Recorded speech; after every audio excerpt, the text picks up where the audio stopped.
Let's first examine our alkyl halide. We'll classify it. It is a secondary alkyl halide.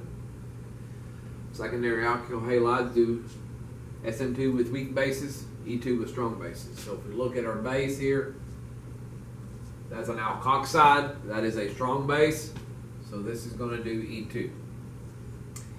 So our base is going to grab a beta hydrogen. Alpha is where the halide is. Next one out is beta. We have beta here. And we have beta here. So we're going to have to decide which hydrogen we're going to get. We want to form the more substituted alkene. The only exception to that is the big bulky hindered base. This is not the big bulky hindered base. So therefore we're going to get the hydrogen from this red beta position. That will give us the more substituted alkene. Electrons kick toward the alpha to form the double bond and kick the bromine off.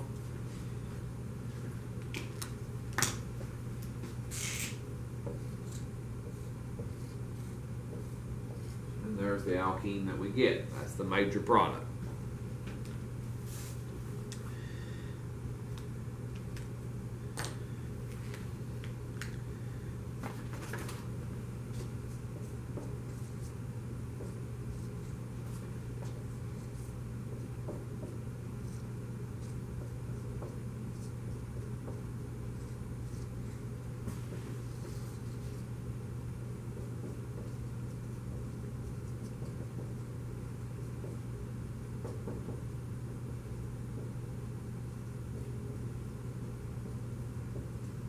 Okay, let's take a look at our next one.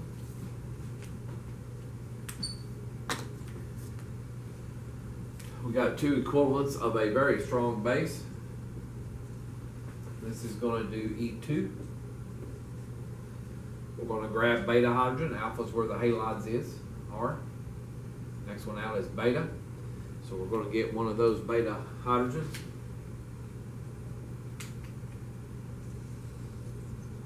Electrons kick in to form the double bond and kick the iodide off. That gives us an alkene to start with. Now we had two equivalents of the base, so the second equivalent is going to grab beta hydrogen as well.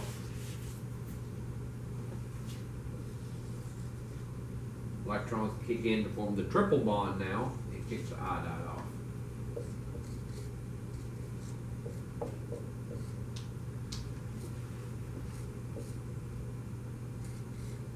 So we make the alkyne.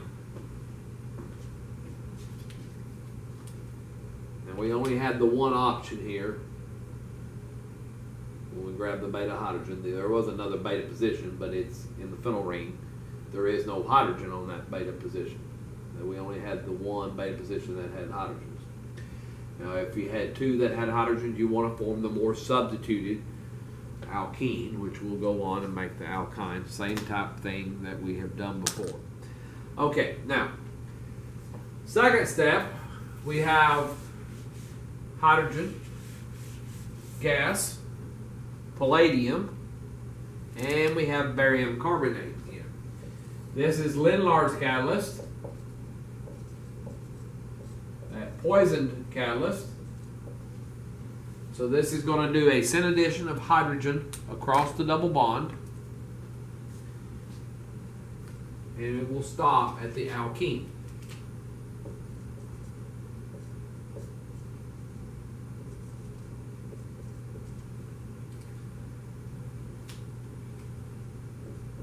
This adds the hydrogen molecule across the double bond, and we get the cis alkene.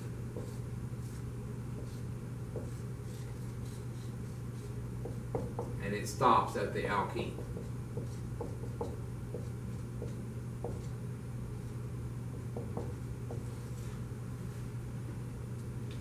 So there's our final product.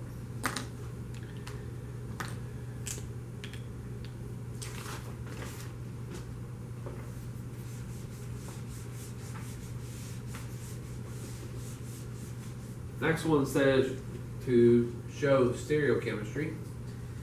So we've got to show stereochemistry in a product. starting material has got stereochemistry already shown. We need to show stereochemistry in the product. So let's examine what we have here.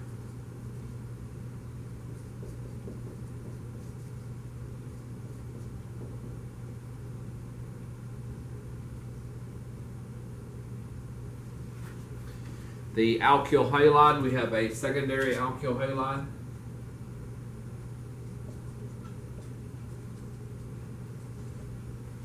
We have a weak base. So this is going to do SN2. With the SN2, we get backside attack with inversion and configuration. At the carbon we're attacking, you only invert at the carbon you're attacking. Everything else keeps the same stereochemistry.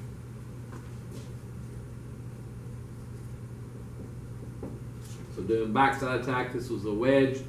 This will now be a dash.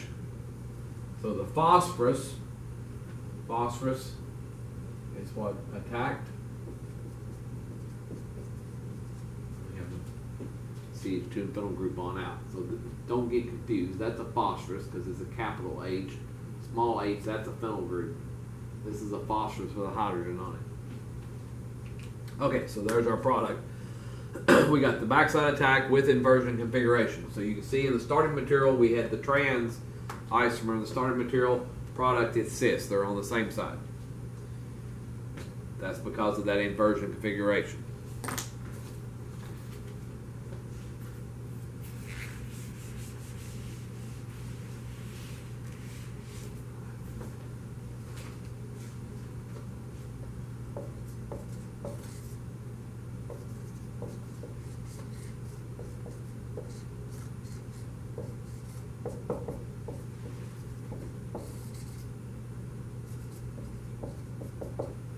Okay, let's look at the next one. Let's examine what we have. Here we have a phenyl halide.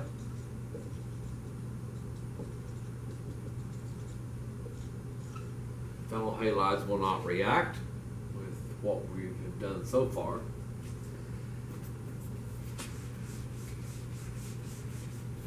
We have a secondary alkyl halide with chlorine.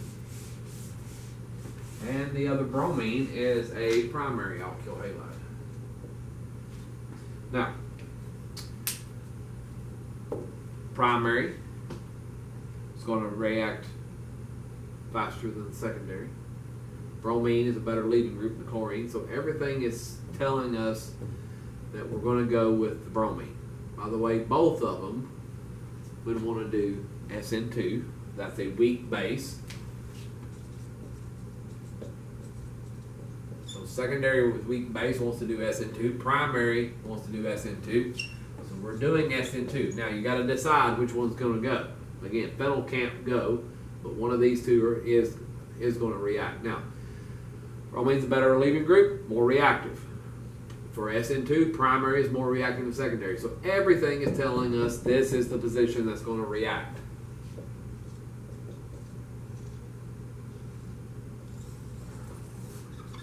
So we attack, kick the bromine off, you're putting that SH group on.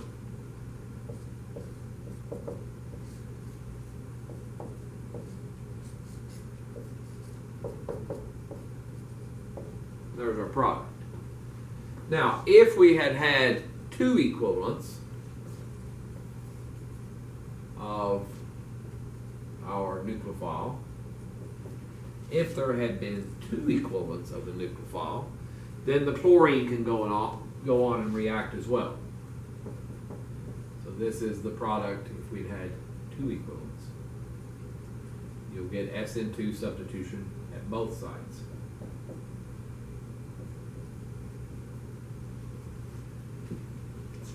Now, if we had had three equivalents, then that's still the product. Because, again, phenyl halides cannot react. So if there have been two of them, I can get both of these sites to go. One of them, we have to make a decision. And the bromine will go first. And also is primary. Primary goes before secondary. So everything's saying go there.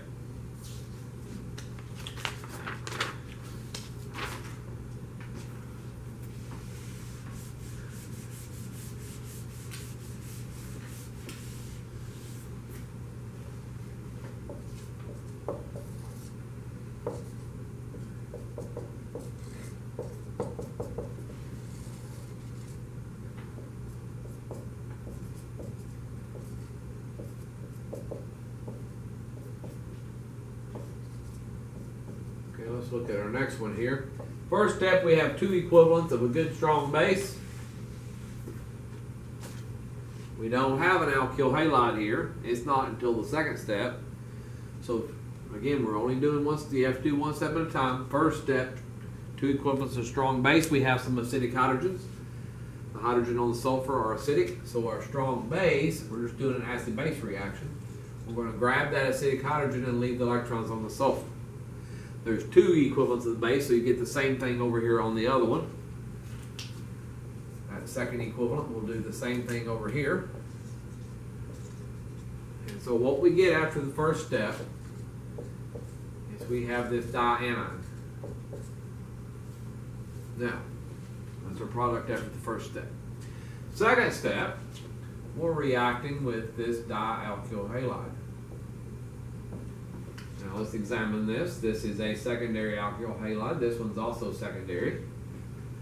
Secondary will do SN2 with a weak base, E2 with a strong base. This is a weak base. That's not one of our strong ones.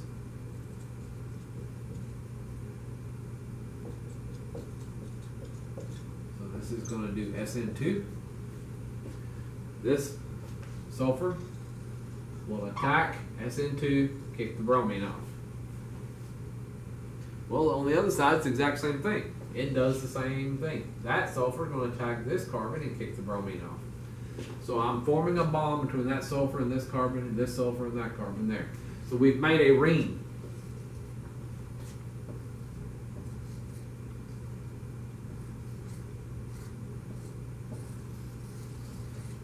There is our product. We did a double SN2 reaction here.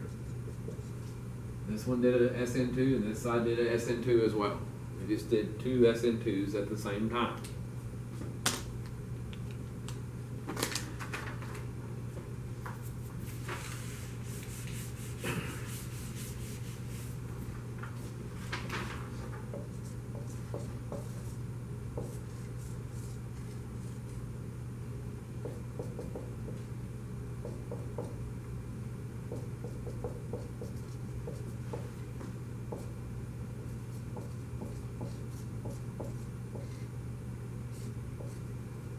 Let's look at our next one. Let's examine our alkyl halide. Well, we've got 2 halogens there. Both of them are secondary. That one's secondary. This one's secondary. Now, bromine's a better leaving group than the fluorine. That is more reactive. This side's more reactive, so that's the one that we're going to react. Now, secondary does SN2 with weak bases, E2 with strong bases, and this is a weak base.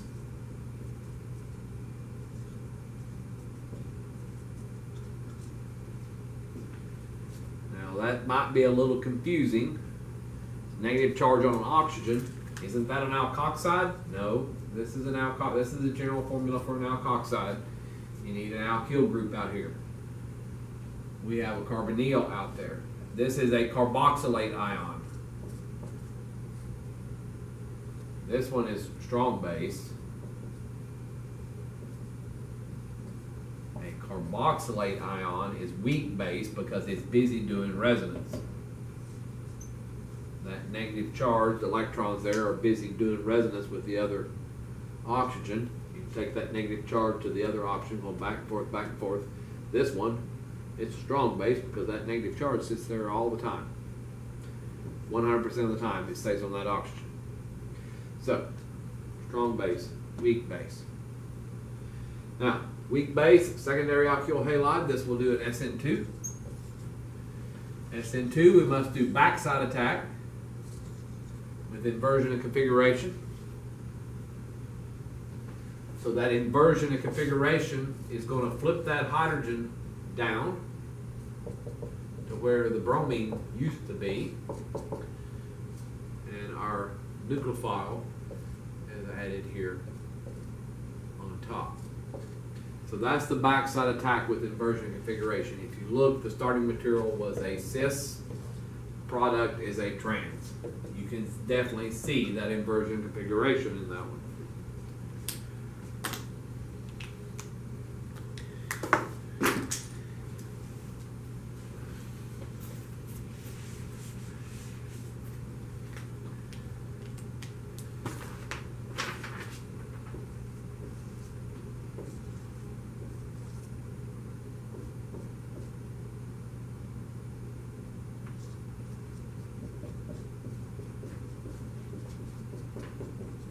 So our next question says to using any reagents necessary, outline a synthesis of the following molecule using an SN2 reaction.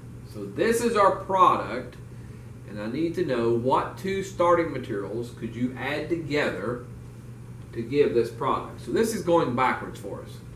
So like the reaction up here, there's the product. What starting materials would you need to make this product? Well, that's what we're doing here. This is the product. What starting materials do I need to make this? And it said using an SN2 reaction. Now our SN2 reaction, any of our substitution, whether it's SN1 or SN2, you're taking and converting alkyl halides into some other functional group. We took an alkyl halide and made an alcohol. We took an alkyl halide and made an ether. We took an alkyl halide and made an amine. We took and made all of these different functional groups using a substitution reaction. The way you want to work these is to go to that functional group. That's what we have created with the substitution. We started with some, we know we had to start with some alkyl halide, and we did a substitution to make our functional group, and our functional group is an amine here. There's our amine.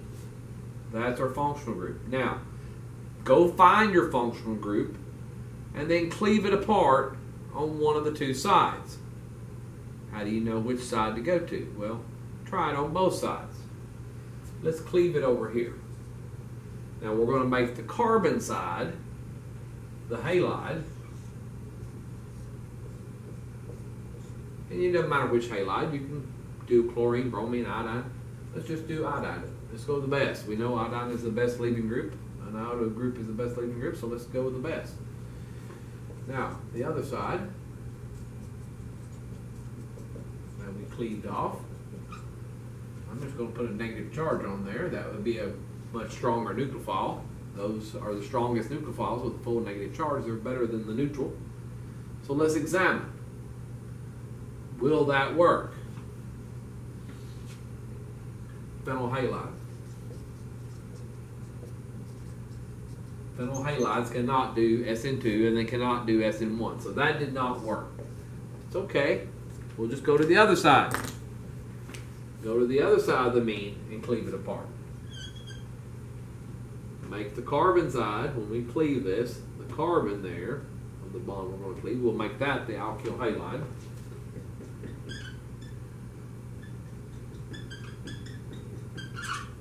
And again, I'm going to put an iota group on there because it's the best leaving group. Might as well go with the best, but you can put a bromine or a doesn't or chlorine. You're going to make that the alkyl halide, make the carbon the alkyl halide. The other side, we'll just make a full negative charge if we can. You got to make certain it's going to work. If not, then you might have to go neutral, depending upon what we have. This one will work with a full negative charge. I have a primary alkyl halide, primary all do SN2. So this will do an SN2 to make this product. You can double check yourself. That nitrogen is going to attack, kick off the iodide, and that will give us this product. So there are the two starting materials that we would need to make this amine.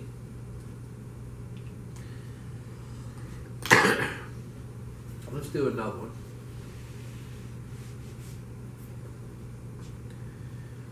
Let's see.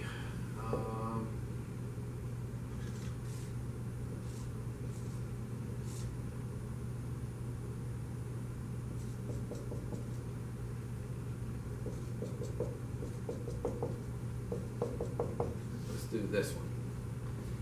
So, what starting materials would we need to make this ether using an SN2 reaction? How could we make this product? What two starting materials would we need?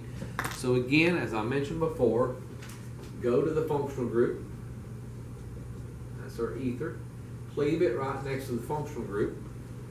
Make the carbon, where you cleave, make the carbon side an alkyl halide.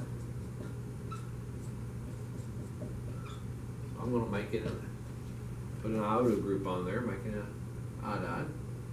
That's the best leaving group. Now again, you can put a bromo group if you want to. That's fine. The other side, we'll put a negative charge on that oxygen. Now, let's see what we have. That's a good strong nucleophile, but it's also a strong base. And then let's see what we have here. We got secondary alkyl halide. Okay, secondary alkyl halide with a strong base will do E2. So that does not work. We said substitution to make this product. This would do an E2. E2 makes alkenes. That's not an alkene. Okay, that's okay. Let's just go back up here and go to the other side. Cleave it apart on the other side of your functional group. We do that, make the carbon the halide. And the oxygen, we'll just put a full negative charge on that. Okay, so let's see if I add these two together, if we would do an SN2 and make this product. So we have a methyl halide. Methyl halides all do SN2, no exception. They can only do an SN2. So this will do an SN2. This could react, will react with the methyl, attached to the methyl and keep the iodide off. So that will do an SN2 and give that product. So there are our two starting materials that we would need to make this product. So this is just going backwards. This is what real chemistry is about. You know, in my research lab, we think of something that we want to study, some organic molecule that I want to study. But if it's research, you can't go and buy it. It's something that's never been made before. So we first have to figure out how to make it. So we have to go backwards and try to figure out, okay, what starting materials do I need to make this product? So this is what real chemistry is about, going backwards, trying to figure out how to make something. Now we could also do an alkene. Let's say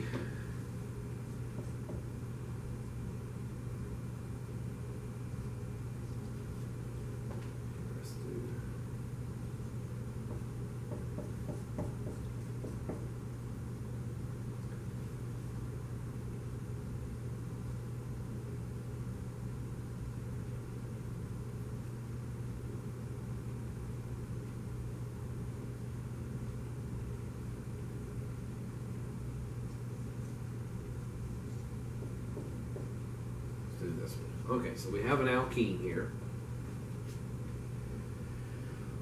What starting materials would we need to make this using an E2? Now, all alkenes, what we've studied so far, we've used some elimination, either an E2 or an E1. E2 is much better, so let's do an E2. How could we make this product using an E2? Well, remember, for an E2, we started with an alkyl halide, and we pulled off a beta hydrogen. Alpha is where the halide is, and we pulled off a beta hydrogen, which the electrons kicked in to form the double bond and kick the halide off. So one of these two carbons was the halide, and one had another hydrogen on it. So let's just see what we can come up with. So we make a halide here. I'll put a bromine this time. You can do an iodide. And we'll put the hydrogen here on the other carbon of the double bond. So that now will be a CH2.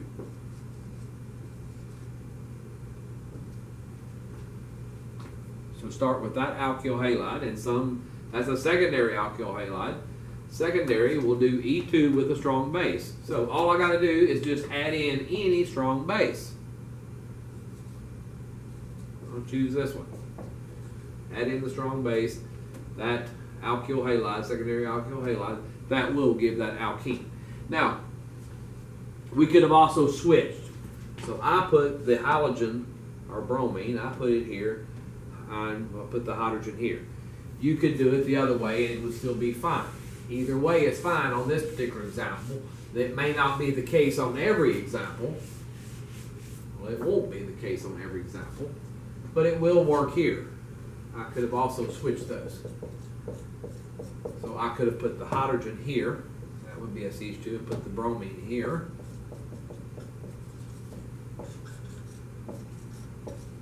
That's also a secondary alkyl halide, and we just need to add a strong base, and then we'll do an E2. And so these two will also give that alkene as a product. So either one of those would work. Add a hydrogen one, halide to the other, and then you need a good base. Okay, so it worked in either case here, but again, that won't be the case every time. Sometimes one of them may not work. Sometimes you may need to use the big bulky hinder base, the strong hinder base. Sometimes we just need the small base, strong bases. Okay, question 9 on the old exam. That's just looking for the transition state for the SN2, so you can pick that out, no problem. Okay, so again, the exam on Monday will cover Chapter 5, Chapter 6, and all of Chapter 7.